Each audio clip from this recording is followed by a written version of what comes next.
नमस्कार, मैं रजनीकांत सिंह। जैस एक्सप्रेस न्यूज़ में आप सभी लोग का हार्दिक स्वागत है। और मेरे बगल में जो बैठी है वो जानवी, जो कि वायरल गर्ल ऑफ मुजफ्फरपुर के नाम से भी जानी जाती है।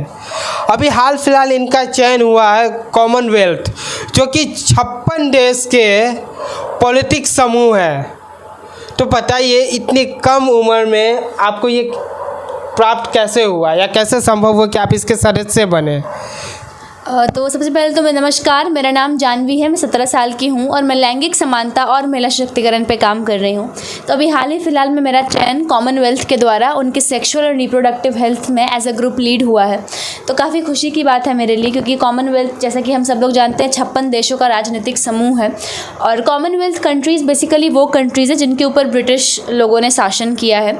तो और वहाँ पर मुझे सेक्सुअल और रिप्रोडक्टिव राइट्स, जो कि एक काफ़ी बड़ा मुद्दा बन चुका है आज के समाज के लिए, उसमें मुझे एज अ ग्रुप लीड चुना गया है। तो काफ़ी अच्छा मुझे महसूस हो रहा है। आपको यूथ काउंसिल के तौर पे ऐसे लीडर चुना गया, राइट? तो आप इतनी कम उम्र में ये संभालिएगा कैसे है? बिल्कुल सही सवाल है आपका। काफ़ी बड़ी रिस्पॉन्सिबिलिटी है इस रिस्पॉन्सिबिलिटी को संभालना। तो मैं संभाल पाऊँगी, क्योंकि जेंडर इक्वालिटी से रिलेटेड जितने भी मुद्दे हैं, चाहे वो सेक्सुअल राइट्स का मुद्दा हो, चाहे महिला सशक्तिकरण का मुद्दा हो, चाहे मेंस्ट्रुअल इक्विटी का मुद्दा हो, तो ये जो मुद्दे हैं, ये इनसे मैं खुद से इतनी ज़्यादा कनेक्टेड हूँ। इन मुद्दों से इतना ज़्यादा मुझे अच्छा लगता है इनके ऊपर काम करना या इनके ऊपर बात करना, एक परिवर्तन देखना अपने समाज में, कि मुझे वो मोटिवेशन वहीं से मिलेगी कि मैं इस जिम्मेदारी को भी अपनी अन्य जिम्मेदारियों के साथ संभाल सकूँ। क्योंकि अगर देखा जाए ना, तो आपके पास बहुत सारे काम हैं, बहुत सारी चीज़ के आप मेंबर हो, बहुत सारी चीज़ में आप ऐसे लीडर, ऐसे स्पीकर भी ज्वाइन हो। ऊपर से ये भी पोस्ट आपको मिला, सुनने में आया कि ये पोस्ट आपको 2-3 दिन पहले ही प्राप्त हुआ है। तो इन सबको लेकर आपको चलना है, राइट? और इस उम्र में साथ में हमें ये भी पता चला कि आप एक्टिंग के फील्ड में भी है, आप क्लास भी कर रहे हैं, वहाँ भी आपको 8 से 9 घंटा समय देना पड़ता है। तो ये सारा चीज़ संभव कैसे होगा, ये थोड़ा ज़मीनी स्तर पे बताइएगा। तो मैं रियलिटी की बात करूं तो कभी कभी तो संभालना मुश्किल हो जाता है, किसी भी इंसान के लिए हो जाएगा जब इतने सारे अलग अलग काम उसको करने होंगे एक साथ। लेकिन क्योंकि मेरा ऐसा मानना है कि ये जितने काम मैं कर रही हूँ, ये सारा काम करना मुझे अच्छा लगता है। तो जो काम करना आपको अच्छा लगता है ना, आप उसके लिए समय कैसे ना कैसे भी निकाल ही लेते हो। चाहे वो एक्टिंग सीखना हो, चाहे वो किताबें लिखना हो, चाहे वो जेंडर इक्वालिटी पर एडवोकेसी करना हो, चाहे अभी ये नया कॉमनवेल्थ का जो पद मुझे मिला है, चाहे वो इसका निर्वहन करना हो, चाहे मेरी कहीं की सदस्यता हो, चाहे मुझे कहीं पे जाना हो स्पीकर बन के। तो क्योंकि ये सारे काम करना मुझे अच्छा लगता है और कोई मुझे फोर्स नहीं कर रहा है ये सब करने को, ये मेरा इंटरेस्ट है खुद का, तो ये करने में मुझे काफ़ी मज़ा आता है। मुझे मल्टीटास्किंग करना बहुत पसंद है, डिफरेंट टाइम पे डिफरेंट चीज़ों को करना। तो ये मुझे काफ़ी अच्छा लगता है, इसलिए मैं इसको कभी एज अ बर्डन लेती ही नहीं हूँ। मैं इसको एज अ ब्लेसिंग लेती हूँ कि मैं कितनी ज़्यादा खुशकिस्मत हूँ कि मुझे ये सब कुछ करने का मौका मिल रहा है, जो कई सारे बच्चों का सपना होता है। दरअसल जो ज़िंदगी अभी मैं जी पा रही हूँ, ये कई सारे बच्चों का सपना है जीना। तो ये करना मुझे अच्छा लगता है, तो इसलिए मुझे कभी ऐसा कोई प्रेशर फील नहीं होता। अच्छा, आप बताएं कि कई सारे बच्चों का ये सपना होता है ये चीज़ करना। मेरा एक सवाल है कि बहुत सारे बच्चे इस चीज़ के बारे में जानते ही नहीं हैं। बहुत लोग जो जानते हैं वो ये सोचते हैं कि हम इसमें ज्वाइन कैसे हो। तो ये सारा चीज़ आपको आइडिया मिलता कहाँ से कि कैसे इसमें ज्वाइन हो, या आप मेल करके अटेंड करते या उधर से डायरेक्ट आता है, कैसे संभव है? क्योंकि बहुत सारे लोग ज्वाइन करना चाहते हैं लेकिन उनको रास्ता ही नहीं पता कि कैसे जाए। तो मैं जो भी यंग जनरेशन है, मैं उनको कहूँगी कि आपको जो स्पून फीडिंग की आदत है ना, कि कोई आपको ढूंढ कर ला के देगा तो आप खा लोगे, अपनी इस आदत को सबसे पहले तो चेंज करो। रिसर्च करना शुरू कीजिए ना। हमारे पास मोबाइल फ़ोन है, हमारे पास इंटरनेट है, गूगल पे क्या अवेलेबल नहीं है? आपको जो भी जानकारी चाहिए वो सब गूगल के ऊपर अवेलेबल है। और अगर आप इतने बड़े मुद्दे के बारे में बात करना चाह रहे हो, सेक्सुअल रिप्रोडक्टिव राइट्स का हो, चाहे जेंडर इक्वालिटी का हो, तो बेसिक नॉलेज तो आपके पास डेफिनेटली है। और इतनी नॉलेज तो है ही कि आप गूगल पे सर्च कर सकते हो कि कौन से ऑर्गेनाइजेशंस कौन सी अपॉर्चुनिटीज़ प्रोवाइड कर रहे हैं, तो ढूंढिए। तो होता क्या है ना कि हम ना बहुत जल्दी ब्लेम कर देते हैं कि अरे हमें तो मिला ही नहीं अपॉर्चुनिटी, हमें तो पता ही नहीं था। आप पता करना चाहोगे तो आपको पता चलेगा। कोई आपके घर तक आपके पास लेकर काम नहीं आता, कोई आपको पहले से नहीं बताएगा कि ये चाहिए अपॉर्चुनिटी आने वाली है, यहाँ पर अप्लाई करो, ऐसे करो। आपको खुद से सर्च करना पड़ेगा, आपको खुद से मौके ढूंढने पड़ेंगे। तो मैं उन लोगों को यही कहूँगी कि गूगल का सही इस्तेमाल कीजिए, उस पर अपनी नॉलेज को डालिए, सर्च कीजिए। अगर आपको कोई कैंपेन चलाना है, अगर आपको किसी NGO से जुड़ना है, अगर आप सरकार से जुड़ना चाहते हैं तो गूगल पे जाइए, कई सारे साइट्स हैं, गवर्नमेंट की साइट पर खुद को रजिस्टर कीजिए, कई सारे ऐसे तमाम ऑप्शन हैं जो आप ले सकते हैं। तो उन लोगों को यही कहूँगी कि अगर आप इतने ज़्यादा सीरियस हैं इस मुद्दे को लेकर, आप सच में किसी बड़ी संस्था से जुड़ना चाहते हैं, तो मैं तो यही कहूँगी सबसे पहले तो एक छोटा कदम उठाइए, कोई एक छोटा सा बदलाव लाने का प्रयास कीजिए। किसी एक बच्चे के जीवन में भी अगर आप ले आते हैं, किसी एक परिवार में भी अगर आप ले आते हैं तो वो बहुत है। अगर हर इंसान इतना इतना करने लगे तो एक बहुत बड़ा परिवर्तन हमें देखने को मिल सकता है। अच्छा, आप जिस जगह से आते हैं बिहार, राइट, अगर हम बिहार और यूपी की बात करें, वहाँ के लोगों का एक एक ऑप्शन कहना है कि सरकार नौकरी नहीं दे रहा है, अपॉर्चुनिटीज़ बहुत कम है, कोई अपॉर्चुनिटीज़ हमें दिख ही नहीं रहा है, जबकि आज के डेट में स्मार्टफोन सबके पास अवेलेबल है। तो वो उन लोग को वो अपॉर्चुनिटीज़ क्यों नहीं दिखता? उन लोग भी तो वही नेट चलाते जो आप चलाते हैं या हम चलाते हैं, हर जगह का सरकार में उतना ही वैकेंसी है, तो वो लोग क्यों, मतलब इतने बेरोजगार क्यों बढ़ा हुआ है बिहार में? अब बेरोज़गारी बढ़ने के पीछे कई सारी ऐसे तमाम रीज़न है। पहला रीज़न जो आपने कहा ना, सरकारी नौकरी का मुद्दा, तो हमारे भारत की जनसंख्या जितनी ज़्यादा है, सरकार चाह कर भी सबको रोज़गार नहीं दे सकती है। ये बात अगर हम प्रैक्टिकलिटी की बात करें तो सरकार कहाँ से रोज़गार देगी इतने लोगों को? तो रोज़गार ढूंढने की जगह क्यों ना हम रोज़गार बनाने वाले बन जाए, जॉब सीकर की जगह क्यों ना हम जॉब क्रिएटर बन जाए, नौकरियाँ खुद से हम जनरेट करने लगे। एक छोटा सा कोई इंसान अगर स्टार्टअप करता है, तो वैसे देश में रहते हैं जहाँ पर लोग उनका मजाक उड़ाते हैं, उनको नीचे खींचने की कोशिश करते हैं और चाहते हैं कि वो वही 9 to 5 वाले ट्रैप में फंस के रह जाए, 9 बजे ऑफिस जाना, 5 बजे ऑफिस से आना।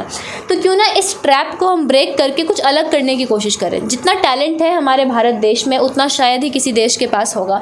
भारत में इतने बुद्धिजीवी लोग हैं, लेकिन वो क्योंकि सिर्फ इस नौकरी के जाल में फंस के रह गए हैं। मैं ये नहीं कह रही हूँ कि नौकरी करना गलत है, अगर आप नौकरी भी कर रहे हैं ना, तो इतनी ईमानदारी के साथ कीजिए, उस कंपनी को अपना मान के कीजिए कि आपके कारण उस कंपनी में बदलाव आ जाए। लेकिन ये कौन मानेगा? हमें तो बस 9 बजे ऑफिस जाना है, जितना कहा गया उतना करना और 5 बजे आ जाना है। तो अगर आप नौकरी भी कर रहे हैं ना, तो कंपनी को अपना मान के कीजिए, काम को अपना समझ के कीजिए। ज़बरदस्ती के काम से कोई फ़ायदा नहीं, आपको कभी खुशी नहीं मिलेगी। तो बेरोज़गारी के पीछे का रीज़न यही है, सरकारी नौकरी के पीछे भागना। सरकार सबको नौकरी नहीं दे सकती है, ये बात तय है, ये बात प्रैक्टिकल है। अगर कोई भी समझदार व्यक्ति सोचे तो उसको यही समझ में आएगा। तो जॉब क्रिएटर बनिए ना, हर इंसान के अंदर कोई ना कोई स्किल होता है, उस स्किल का इस्तेमाल कीजिए। एक छोटा सा अपना स्टार्टअप ही डाल लीजिए, कहीं पे एक छोटी सी अपनी दुकान ही खोल लीजिए, कुछ भी काम कीजिए। लेकिन कम से कम इस चक्कर में मत पड़िए कि अगर आपको सरकार नौकरी नहीं देगी तो मेरा गुजारा कैसे होगा। कई सारे ऐसे काम हैं इस दुनिया में करने को जो हम इंसान कर सकते हैं, जिसका टैलेंट हमारे अंदर होता है, तो उसके पीछे भागिए, नौकरी के पीछे मत भागिए। अच्छा, जैसे कि आप बात किए स्टार्टअप की, लेकिन वो स्टार्टअप करने के लिए भी तो पैसा चाहिए। और हम बिहारियों को, बुरा नहीं मानिएगा, लेकिन हम बिहारियों की आदत है, हम मुंबई या दिल्ली में या पंजाब में जाके खेती कर लेंगे, लेकिन हम घर पे नहीं करेंगे, मेरा इज्जत घट रहा है। बुरा नहीं मानिएगा, लेकिन ये हकीकत मुझे देखने को मिला। वही आदमी बाहर में जाकर लेबर ड्यूटी कर रहे हैं, लेकिन यहाँ आके एकदम पल्सर पे चलेंगे, बुलेट पे चलेंगे, बताएंगे कि नहीं वो मेरे लायक काम नहीं। वैसे लोगों के बारे में आपका क्या राय है? मैं वैसे लोगों से यही कहूँगी कि दूसरे राज्य में जाकर जो आप अपने पैसे और ज़्यादा बर्बाद कर रहे हो, उसका इस्तेमाल अपने राज्य में, अपने राज्य को आगे बढ़ाने में कीजिए। चाहे आप खेती कर रहे हैं, आप कोई भी काम कर रहे हैं, मैं बस यही कहूँगी, काम कोई भी छोटा या बड़ा नहीं होता है और काम करने में कभी शर्माना नहीं चाहिए। आप चोरी तो नहीं कर रहे हैं ना, आप कुछ गलत तो नहीं कर रहे हैं ना, आप काम कर रहे हैं, तो काम करने में मत शर्माइए। चाहे वो काम खेती का हो, चाहे वो काम बच्चों को पढ़ाने का हो, चाहे वो काम झाड़ू पोछा करने का ही क्यों ना हो, चाहे वो काम बर्तन मांजने का ही क्यों ना हो, काम काम होता है। और जो काम आपका पेट भर रहा है, जो काम आपको इज्जत दिला रहा है, जिस काम से आप जी पा रहे हो, उस काम की हमें पूजा करनी चाहिए, उस काम का हमें अपमान नहीं करना चाहिए। अरे मेरे पास तो काम ही नहीं है। आप ब्लेस्ड हो, आप भगवान का शुक्रिया अदा करो कि आपको ये भी काम मिला है करने को।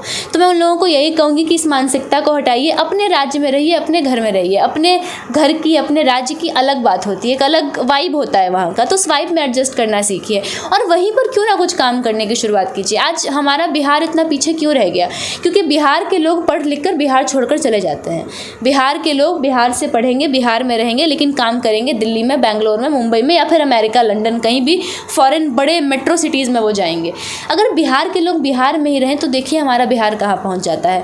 हमारे बिहार को कुछ नया करने की ज़रूरत नहीं है, हमें बस अपने इतिहास को वापस ले आना है। जो बिहार का जो रिच हिस्ट्री रहा है, बस उसको वापस ले आना है, और उसको वापस ले आने के लिए हमको बिहार में रहना पड़ेगा मोस्ट इम्पॉर्टेंटली। तो जो लोग भी बिहार छोड़कर जा रहे हैं, बिहार छोड़कर मत जाइए, बिहार में रहिए, बिहार को आगे बढ़ाने की कोशिश कीजिए। जो मेट्रोज़ पहले से ही इतना डेवलप्ड है, उनमें जाकर क्या फ़ायदा? जो इंसान छत्तीसगढ़ से आता है, जो इंसान हरियाणा से आता है, जो नॉर्थ ईस्टर्न स्टेट से आता है, असम से आता है, या किसी भी छोटे से स्टेट से आता है जहाँ पर रहकर उस स्टेट को बढ़ाने की ज़रूरत है, तो वहाँ पर रहिए ना, वहाँ पर कुछ नया करने की कोशिश कीजिए, वहाँ पर बदलाव लाने की कोशिश कीजिए। अच्छा, इस टॉपिक पे हम लोग किसी और दिन एकदम डिटेल्स में बात करें, क्योंकि इस टॉपिक पे अगर हम लोग बात करने चले जाए तो हमें लगता है कि कम से कम 15-20 मिनट से ऊपर तो हम लोग ज़रूर खींच लेंगे। चलिए, मुद्दा जो है कॉमनवेल्थ की, कॉमनवेल्थ में जैसे माना गया है कि 56 देश है, तो उसमें सबसे मुख्य देश कौन है, मतलब जिसका सबसे ज़्यादा असर या कहिए कि भागीदारी जो है, कौन सा देश? कॉमनवेल्थ में कई सारे बड़े देश हैं, जैसे ऑस्ट्रेलिया है, न्यूजीलैंड है, सिंगापुर है, इंडिया है, पाकिस्तान है, तमाम ऐसे बड़े बड़े देश कॉमनवेल्थ का हिस्सा हैं, जो कि वहाँ पर नीति निर्णय करने का काम करते हैं, पॉलिसीज़ बनाने का काम करते हैं। और कॉमनवेल्थ एक 56 देशों का, मैंने बताया, राजनीतिक समूह है, और कॉमनवेल्थ बड़ी एक ऑर्गेनाइजेशन है, तो काफ़ी सारे बड़े बड़े देश उससे जुड़े हुए हैं। अच्छा, भारत का उसमें क्या प्रभाव है या असर है? तो इंडिया जो है वो कॉमनवेल्थ का एक सबसे बड़ा देश है जो कॉमनवेल्थ से जुड़ा हुआ है, और जो 60% ऑफ द बजट में जो योगदान होता है वो इंडिया करता है कॉमनवेल्थ में। तो इंडिया काफ़ी अच्छा रोल प्ले कर रहा है कॉमनवेल्थ में। इंडिया उसका सबसे बड़ा, सबसे लार्जेस्ट कंट्री है जो कि कॉमनवेल्थ का मेंबर है, और बजट्स में या फिर कोई बड़ा निर्णय लेने में इंडिया काफ़ी सहयोग करता है। अच्छा जानवी जी, आप एक चीज़ बताइए कि भारत का जो योगदान है कॉमनवेल्थ में कैसा है या किस लेवल का है?